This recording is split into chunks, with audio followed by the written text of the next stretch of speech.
நாளைக்கு நமக்கு தான் சதமாகும். நீ எத்தனைதான் துரியனுக்கு நீ நன்றி சென்றாலும் துரியன் வெற்றி பெற்றால் நாளை பாண்டவர் அழிந்து விடுவாங்க. ஆமா, பாண்டவர் அழிந்து விடுவாங்க. ஆமா, அதனால நீ துரியன் சார்பாக மடிவதை விட பாண்டவர் சார்பாக மடிந்து விட்டால் பாண்டவரே 18 நாள் சண்டையில் வெற்றி பெறுவாங்க. என்ன சொல்கிறான்னு கேட்கிறேன். ஆமா, உன் தந்தமார்களுக்காக ஒரு உயிரை கொடு. மாமா, நான் கோடு தவறாத குருகுலத்து மன்னன், சத்தியநாராயண சந்திரகுலத்து மன்னன். நான் துரியனுக்கு வாக்கு கொடுத்திருக்கிறேன். பிடிந்தால் போர் யுத்தம் சண்டை சமர்கலம். அதை துவக்கு முன்பதாக வீரமான் காளிக்கு நான் பலியாக போகிறேன். ஆனால் பலிக்கு போக என்னை வழிமறித்து பாண்டவர் சார்பாக மடிமணி சொல்றியே, நான் கேட்கின்ற கேள்விக்கு முன்னால் பதில் உரைக்க முடியுமா? கேட்கின்ற கேள்விக்கு பதில் உரைக்க முடியுமா?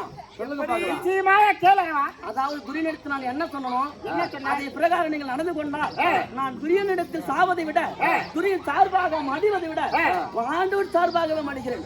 அதை உங்களால் செய்ய முடியுமா? சரி, எப்ப பணிக்கு வரேன்னு சொன்ன?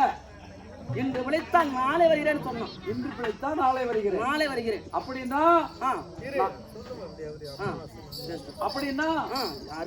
எந்த நேரத்துல என்ன அர்த்தத்துக்கு எப்ப வருகிறேன் என்று சொல்லி இருக்கிறாய்? அரவா, திருவாதின கிட்ட எப்படி நீ கட்ட வாய்ப்பு வாங்கிட்டா?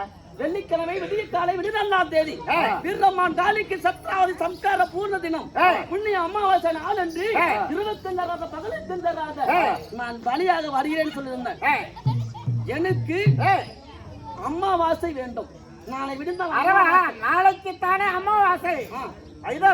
சந்திரனை சூரியனை கூப்பிடு. நாளை கூடிய அமாவாசை எப்படி?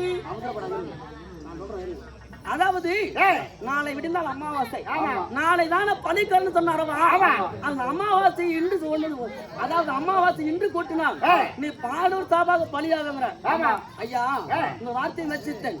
நாளை வரக்கூடிய அமாவாசை உங்களால் முடிந்தால் இன்று கூட்டுங்கள், நான் உங்களுக்காக பலியாகிறேன்.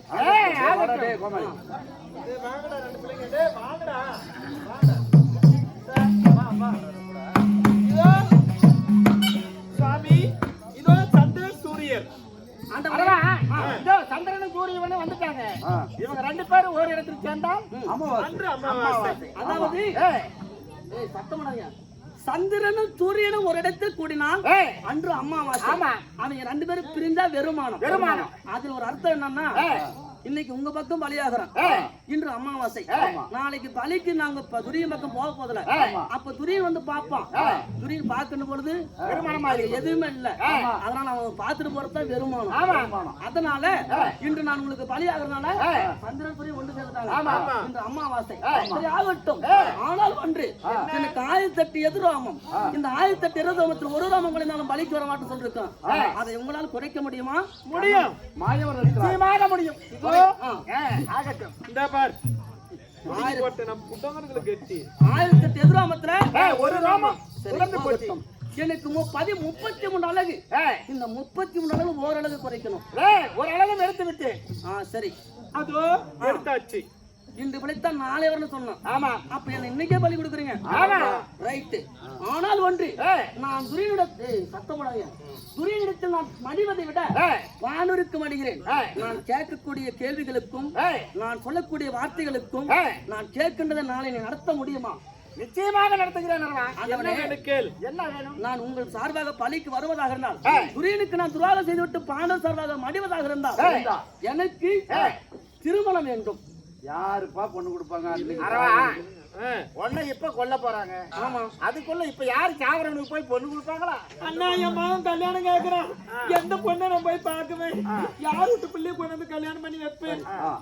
திருமணம் தானே தேவை. ஆமா, இதை உனக்கு மணப்பெண்ணாக கூட்டிட்டு வரேன். அன்று ஒரு நாள் நீங்கள் மோகினி அவதாரம் எடுத்து, அதே மோகினி அவதாரம் எடுத்து வருகிறேன். என் மகனை திருமணம் செய்கிறேன். அரவானுக்கு மனைவியாக வருகிறேன். அப்படி ஆகட்டும். அப்படி நடந்தது. இப்பொழுது மாயமான ரூபத்தில் அரவான் ஸ்ரீமந்த கண்ணனை திருமணம் செய்கிறார். கேளுங்கள் சகோதரர்களே, இந்த அரவாணிகள் என்று சொல்றாங்க பாத்தா, இந்த கண்ணன் இப்ப எடுக்கிற அவதாரம் தான் அரவாணிகள். திருநங்கைகள் சொல்லுவாங்க. இந்த கண்ணன் அரவானை திருமணம் செய்ய இவர் அரவானை வந்து புருஷனா கும்பிடுவாங்க திருநங்கைகள். அரவானை திருமணம் செய்ய ஸ்ரீமந்த கண்ணன் அரவாணி ரூபம் திருநங்கைகள் சொல்றாங்க பாத்தா, அந்த ரூபம் இப்பதான் எடுக்கிறாங்க.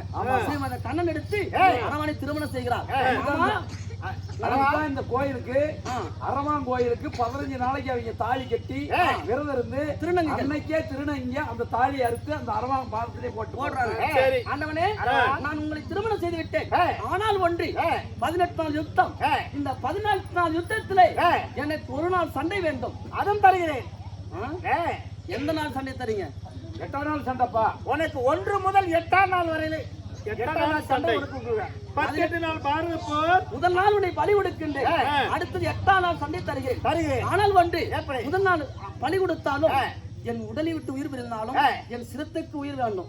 உன்னுடைய சிரத்துக்கு உயிரை நான் பாதுகாக்க இருக்கிறேன். எப்படி? அதாவது என் உடலை விட்டு உயிர் பிரிந்தாலும் என் சிரத்துக்கு உயிர் வேண்டும் என்று எதுக்காக கேட்கிறேன்? 18 நாள் யுத்தம் நடக்கிறது. நான் பாண்டவர் சார்பாக மாட்டேங்கிறேன். இந்த யுத்தத்திலே என் சிரத்துக்கு உயிர் கொடுத்து பச்சை பந்தலிட வேண்டும். பச்சை பந்தல் மீது வீரமான் காளி கோயில் முன்பதாக என் தலையை மேலே வைக்க வேண்டும். அப்ப அந்த குருச்சத்திரத்தில் யுத்தம் நடக்கும். 18 நாள் சண்டையிலும் அதாவது பாண்டவர் வெற்றி பெற்றால் என் சிரமாகப்பட்டது உயிர் இருக்கும். கைதட்டி சிரிக்கும், நகைக்கும், கொக்கரித்து நகைக்கும். பாண்டவர் வெற்றி பெற்று விட்டாரே, தாய் தந்தை வெற்றி பெற்று விட்டாரே அப்படி சிரிக்கும். ஆனால் அந்த துரியன் வெற்றி பெற்று விட்டால் என் சிரமாகப்பட்டது கொக்கரித்து சிரித்து உருண்டோடினால் துரியோடைய சேனை 1 கிலோடி சேனை அழித்து விடாய். என் சிரமாகப்பட்ட 1000 துக்காக வெடித்து 1 கிலோடி சேனை அழிப்பேன். அதற்குத்தான் நான் கேட்கிறேன். அதே போல் சிரத்தை நான் பாதுகாத்துக் கொள்கிறேன். என் உடலை எங்கு வைக்கின்றீர்கள்? அதாவது துபாவரை சங்கு துவாரகையில் அவரை நீ கேட்ட மாதிரி அவரை பந்தல் மேல உன்னுடைய சிரத்தை பாதுகாத்து அதே 8ஆம் நாள் வரைக்கும் பாதுகாத்துக் கொள்கிறேன். சிரத்துக்கு உயிர் கொடுத்து காளி கோயில் முன் வைக்கிறேன்.